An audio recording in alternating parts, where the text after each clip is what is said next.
दे रंग।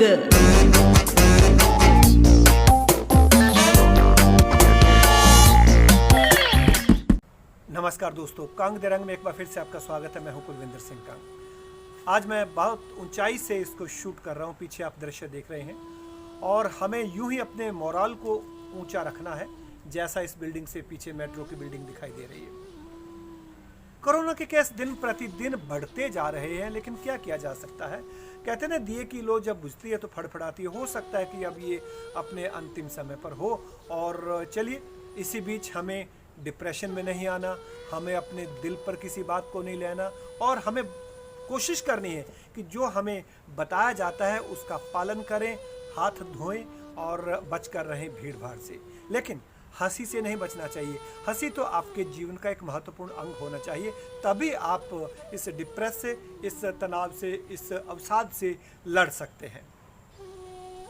दोस्तों, एक बात मैं आपको बताऊं, जो शादीशुदा लोग होते हैं ना, अक्सर बात वहीं से शुरू होती है। जब आदमी अनमैरिड होता है तो वो बहुत गर्मजोशी में होता है।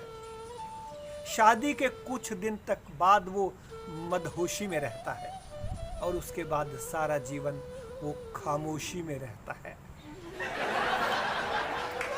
दोस्तों, जीवन की सच्चाई ये भी है कि मैं 5-6 महीने के बाद ठेके पर गया था और हालांकि मेरे मास्क लगा हुआ था, लेकिन ठेके वाले भाई साहब ने मुझे पहचान कर मेरी ब्रांड की बोतल मुझे थमा दी।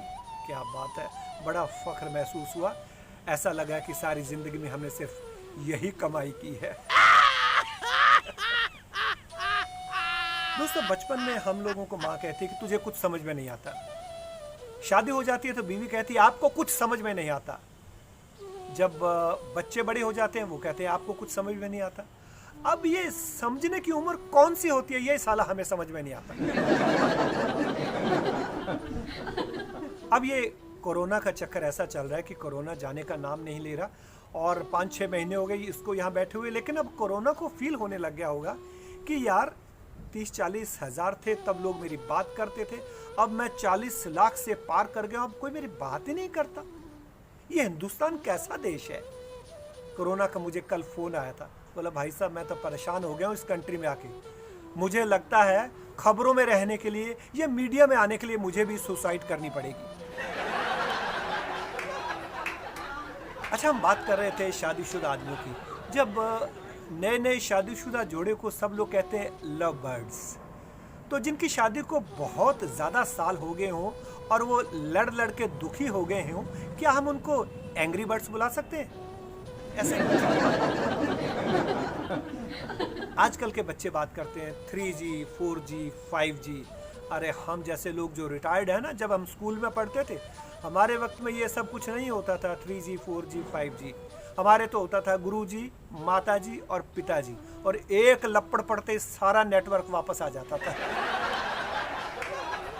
आपके साथ भी हुआ होगा ऐसा ना?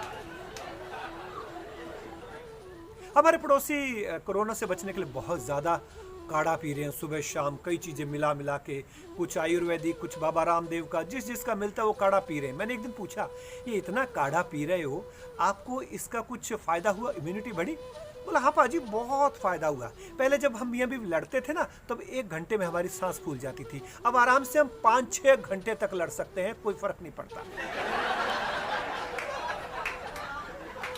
अब बात हो रही थी कि मैं ठेके पे गया, ठेके वाले ने पहचान लिया। अब कोई किसी के घर नहीं आता। अब दिक्कत यह है कि आदमी को अकेले में ही दारू पीनी पड़ती है। अब अकेले दारू पीने की यही प्रॉब्लम है कि लास्ट में बंदा अंग्रेजी किसके साथ बोलेगा? और दोस्तों, कई लोग कहते हैं सब हम नेकी करते हैं, करनी चाहिए। बिल्कुल करनी चाहिए। नेकी आप ऐसे करो जैसे लॉकडाउन में पतियों ने काम किया था, किसी को कानो कान खबर नहीं हुई और घर का सारा काम भी हो गया था। नेकी ऐसे करनी चाहिए, किसी को खबर ना हो। दोस्तों, मुझे तो लगता है अब यही हाल रहा ना कोरोना का, तो सोशल डिस्टेंसिंग है, भीड़ भाड़ सरकार होने नहीं देती, आगे दशहरा आ रहा है, तो इस बार मुझे लगता है रावण को भी आत्महत्या ही करनी पड़ेगी और कोई उसके पास ऑप्शन नहीं है। दोस्तों, ये सारी बातें तो हंसी मजाक की चलती रहती है, लेकिन एक बात मैं यहाँ कहना चाहूँगा उन सब लोगों को जो मेरी उम्र में है या जो हर वक्त कुछ ना कुछ सोचते रहते हैं, उनको चाहिए कि छोड़िए शिकायत और शुक्रिया अदा कीजिए। छोड़िए शिकायत और शुक्रिया अदा कीजिए। जितना है आपके पास पहले उसका तो मजा लीजिए। छोड़िए शिकायत और शुक्रिया अदा कीजिए। जितना है आपके पास पहले उसका तो मजा लीजिए। चाहे जिधर से भी गुजरें एक मीठी सी हलचल मचा दें। उम्र का हर एक दौर मजेदार है, इस उम्र का मजा लीजिए। तो दोस्तों, कांग दे रंग में आज बस इतना ही। बहुत सी बातें हुई और हमारी रोज़मर्रा की ज़िंदगी के साथ जुड़ी बातें हैं, हमें उस पर अमल करना है, अपने आप को बचा के रखना है, लेकिन अपने चेहरे की स्माइल को हमें कहीं जाने नहीं देना है, हमें इसे बचा के रखना है। तो इसी तरह आपके साथ कुछ खट्टी, कुछ मीठी, कुछ सीरियस, कुछ हंसी की बातें लेकर अगले अंक में कुलविंदर सिंह कंग आपके सामने एक बार फिर से हाजिर होगा। अब आज्ञा दीजिए, नमस्कार। कंग दे रंग।